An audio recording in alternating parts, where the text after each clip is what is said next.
भाई ये है इस बिल्डिंग पर एक परफेक्ट एंगल लेने का तरीका। वाओ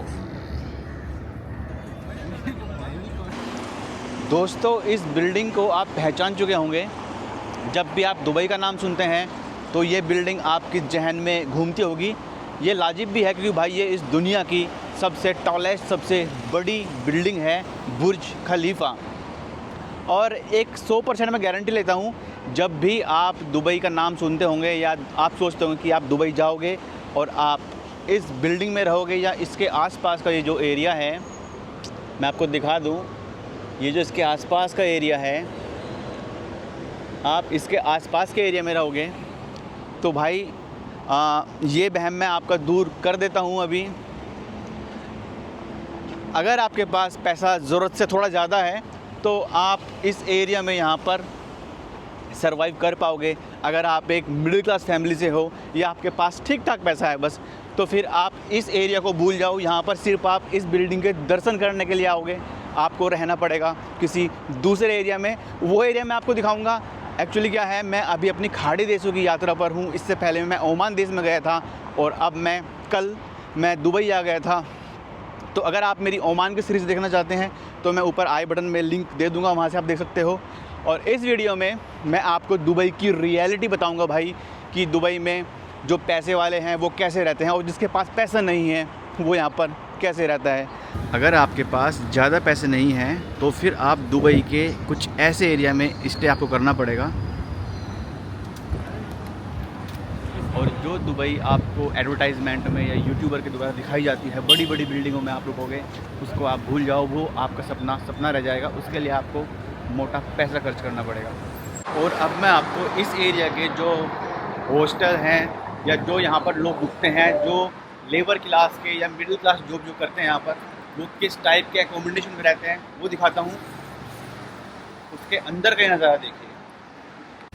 तो ये इस टाइप के यहाँ पर एकोमोडेशन होते हैं जिस जगह पे यहाँ पर आम आदमी रहते हैं या जो मिडिल क्लास फैमिली के लोग हैं, नौकरी पेशा करने वाले लोग हैं, वो इस टाइप के बंक बेड में यहाँ पर रहते हैं। यही चलन यहाँ पर दुबई का है। ये देखो, ये इस रूम में कितने लोगों के लिए रहने की जगह है। करीब 3, 3, 6, 3, 9, 3, 12, मतलब लगभग 15 लोग इस एक रूम में हैं। अब चलते हैं दूसरे रूम में। ये सामने है, इसमें करीब 18 से 20 लोग इस एक रूम में रहते हैं। ये देखो, ये 1, 2, 3, ये 3 के पूरे सेट बना रखे हैं। तो दोस्तों, ये आपने देखा कि यहाँ का जो लाइफ स्टाइल है एक नॉर्मल आदमी का, वो कैसा है। ये हाई चांस है अगर आपके आस पड़ोस में, आपके रिश्तेदारी में कोई लोग दुबई में जॉब करते हैं तो भाई ये बहुत हाई चांस है कि जो वो यहाँ पर रहते हैं वो भी इन्हीं तरह के अकोमोडेशन में रहते होंगे। क्योंकि यहाँ पर जो नॉर्मल बेसिस वाली नौकरी है ना भाई, यहाँ पर महंगाई काफ़ी है। और जो नॉर्मल मतलब रूम रेंट वगैरह बहुत ज़्यादा है, तो जो यहाँ पर नॉर्मल नौकरी करने वाले लोग हैं वो इतना अफोर्ड नहीं कर पाते कि वो इस टाइप के एरिया में, लग्जरी वाले एरिया में रह सके। और इसका एक सबसे बड़ा कारण ये भी है कि यहाँ पर जो हाई पोस्ट हैं वो मोस्टली अमीराती लोगों को ही दी जाती हैं। और जो बाकी के छोटे मोटे काम हैं या बीच की नौकरियाँ हैं, उसके लिए ये अलग अलग देशों से वर्कर बुलाते हैं, जिनमें यहाँ पर इंडियन, पाकिस्तानी, बांग्लादेशी, फिलीपींस के और अफ्रीका के भाई इतने लोग भरे हुए हैं ना कि दुबई में आप सिर्फ इनको ही देखोगे। मतलब कहने का मतलब ये है कि जब आप दुबई में आओगे ना भाई, आप जो यहाँ के लोकल अमीराती लोग हैं, लोकल अरबी लोग हैं, उनको तो बस एक इक्का दुक्का ही आप देखोगे। सड़कों पर आपको mostly Pakistani, Bangladeshi, Indian, Philippines के और अफ्रीकन लोग यही आपको दिखाई देंगे। और मोस्टली जितनी भी नौकरियां हैं यहाँ पर, मतलब वही सेगमेंट, लेबर क्लास, अपर लेबर क्लास, उसमें मोस्टली यही लोग भरे हुए हैं। जो अच्छी नौकरियां हैं उनमें इंडियन, इनको बहुत कम चांस दिया जाता है क्योंकि हाई वेजेस और अच्छी नौकरियां यहाँ पर अमीराती लोगों को रिज़र्व की जाती हैं। तो अब हम आगे ही बात करेंगे उस तरफ, उस कंपाउंड में जाकर अपनी बुर्ज खलीफा के। यो,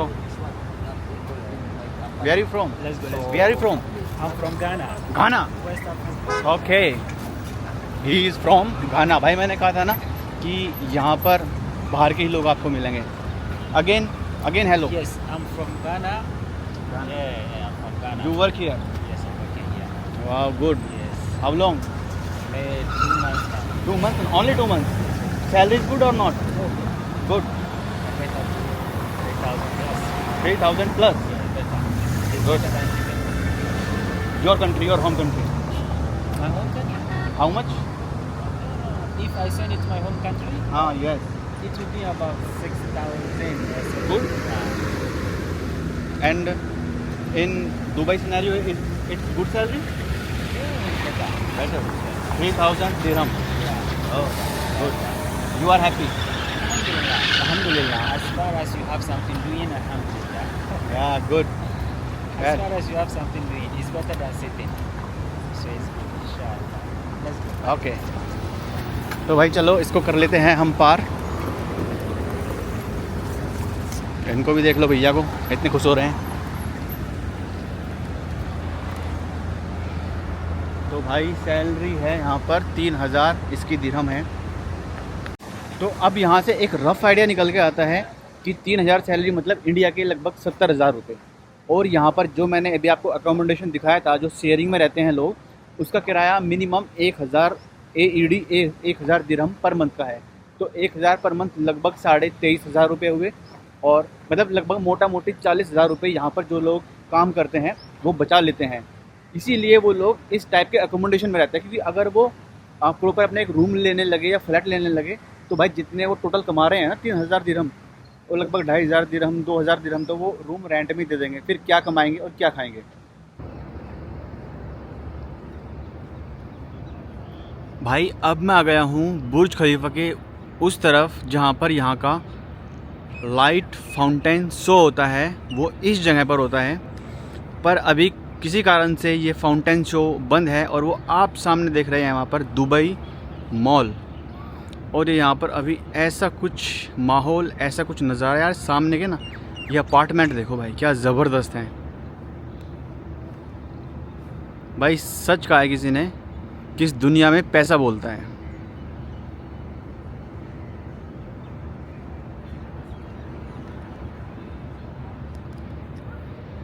अगर आपके पास पैसा है ना भाई, आप लग्जरी खरीद लोगे इस दुनिया की।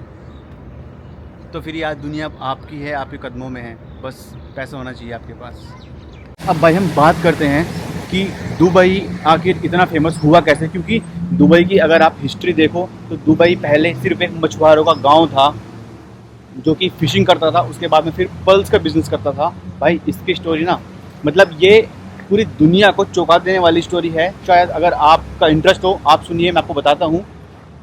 तो दोस्तों सन 1958 में यहाँ पे नए शेख बने, शेख राशिद बिन सईद। उनको यहाँ पर चार्ज मिला, जो भी मिलता होगा यहाँ पर उनको चार्ज मिला। 1959 में 1959 में वो यूरोप गए और वहाँ के इंफ्रास्ट्रक्चर को देखकर बहुत ज़्यादा प्रभावित हुए और उन्होंने डिसाइड कर लिया था कि अब दुबई को एक गांव से उभरकर मैं वर्ल्ड क्लास सिटी बनाऊंगा। ये दूरगामी सोच ही उनकी थी। उन्होंने यहाँ पर सारी संभावनाएं खोजी कि यहाँ पर हम कैसे कैसे डेवलपमेंट कर सकते हैं। तो सबसे पहला यहाँ पर निकल के आया उनके सामने रास्ता, वो है बिज़नेस डेवलपमेंट का और पोर्ट के थ्रू। तो उन्होंने फिर यहाँ का एक बहुत फेमस पोर्ट था, वहाँ पर नाव आया करती थी। तो उन्होंने उस पोर्ट को गहरा खुदवाया जिससे कि यहाँ पर बड़े समुद्री जहाज़ आ सके। इसमें उनका बहुत पैसा भी लगा, उनको बहुत क्रिटिसिज्म झेलना पड़ा यहाँ के लोकल लोगों से भी और आसपास की दुनिया से भी कि क्या करा रहे हो। और उसी के साथ में 1966 में यहाँ पर टर्निंग पॉइंट तब आया जब यहाँ पर ऑयल निकल गया। पर राशिद बिन शेख को ये पता था कि ऑयल परमानेंट यहाँ पर भाई नहीं रहने वाला है। तो उन्होंने उस टाइम पे एक बात कही थी कि मेरे दादाजी ऊँट पे चलते थे, मेरे पिताजी ऊँट पे चलते थे, मैं आज रॉयल रॉयस में चल रहा हूँ, मेरा बेटा लैंड रोवर में चलेगा, मेरा पोता लैंड क्रूज़र में चलेगा, पर फिर उसका बेटा दोबारा ऊँट पर आएगा क्योंकि तेल हमेशा नहीं रहने वाला। तो उन्होंने तेल का जितना भी पैसा था, मोस्टली पैसा उन्होंने यहाँ के इंफ्रास्ट्रक्चर पर डाल दिया और यहाँ पर एक पोर्ट बनाया और उस पोर्ट पर सारी ट्रेडिंग फ्री करा दी, मतलब कि जिससे कि यहाँ पर कमर्शियल एक्टिविटी हो सके। और जहाँ पर कमर्शियल एक्टिविटी होती है वहाँ पर इंडस्ट्री डेवलप करने लगते हैं, क्योंकि वहाँ पर लोग आने लगते हैं, रहने लगते हैं।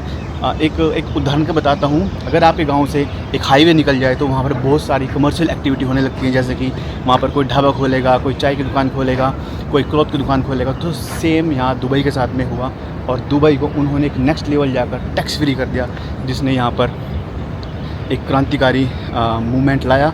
और पूरी दुनिया का इन्वेस्टमेंट फ़िलहाल दुबई के अंदर बना हुआ है। तो बस यही बात है कि अगर आपकी सोच दूरगामी है तो आप भाई एक बंजर में भी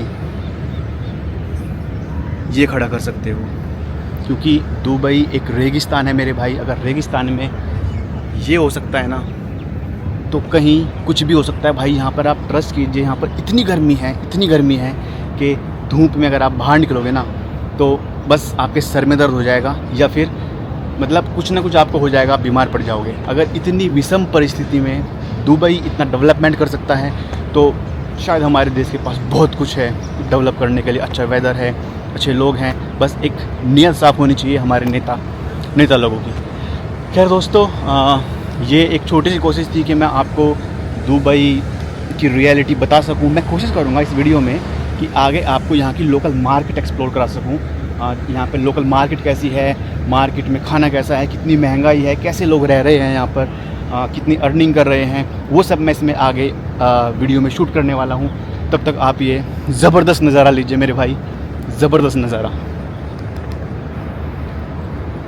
ये देखिए दोस्तों, क्या ज़बरदस्त प्यारा इस टाइम माहौल है यहाँ पर। और ये है यहाँ पर इस दुनिया की टॉलेस्ट बिल्डिंग बुर्ज खलीफा। वाओ,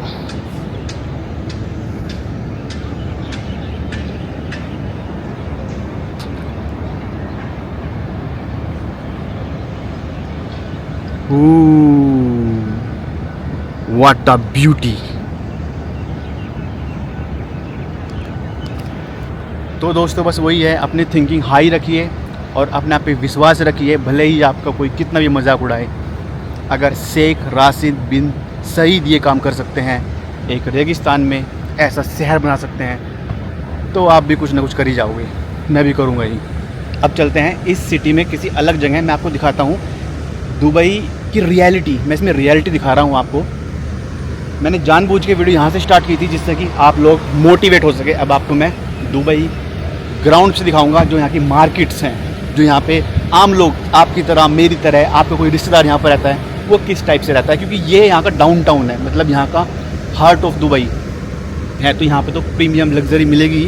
अब देखते हैं इसका जो दूसरा पार्ट है, वहाँ की लोकल मार्केट कैसी है दोस्तों। अब आपको मैं यहाँ की सुपर मार्केट के कुछ रेट दिखाता हूँ सामान के। ये सुपर मार्केट है, इसमें चलेंगे। यहाँ से कुछ पीने के लिए लूँगा, गर्मी में डिहाइड्रेशन सी हो गई है मुझे भी। और आपको यहाँ पे कुछ सामान के रेट दिखाऊंगा, फिर मैं आपको खाना दिखाऊंगा, खाना कैसा है, किस रेट का खाना है। चलते हैं इस सुपर मार्केट के अंदर।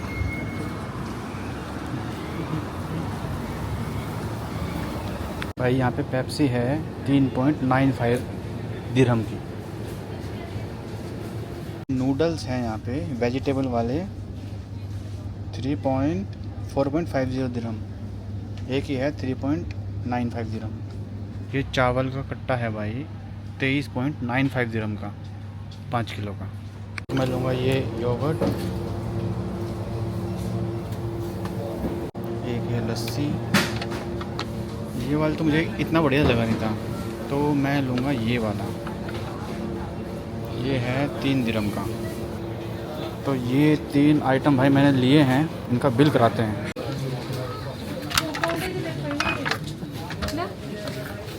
तो भाई ये टोटल आइटम आया है 5 दिरहम का, मतलब लगभग 110 रुपये के आसपास का। ये 3 है, इसमें योगर्ट है, एक है इसमें मीठी लस्सी, और एक है स्ट्रॉबेरी फ्लेवर का दूध 500 ml। तो ये ऐसा कुछ यहाँ पे ग्रोसरी का है, मैंने आपको दिखाया खाने पीने का सामान।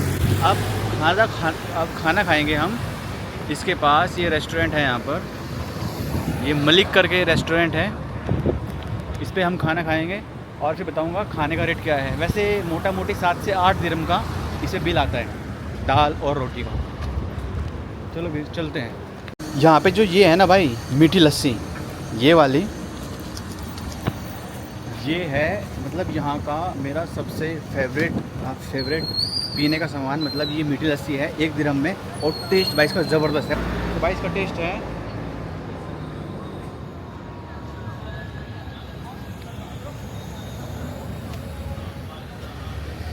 एकदम मीठा, बेहतरीन टेस्ट है इसका भाई। जब भी आप यहाँ पर आओगे इसको ज़रूर ट्राई करना।